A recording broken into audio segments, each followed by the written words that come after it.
Okay, so we got the seal installed.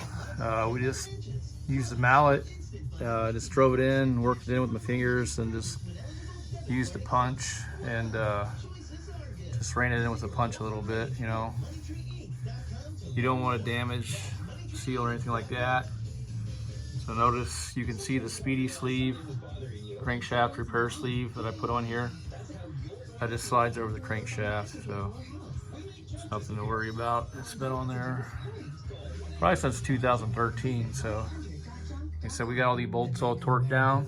The book says 68 inch-pounds. That's like 5.75 foot-pounds.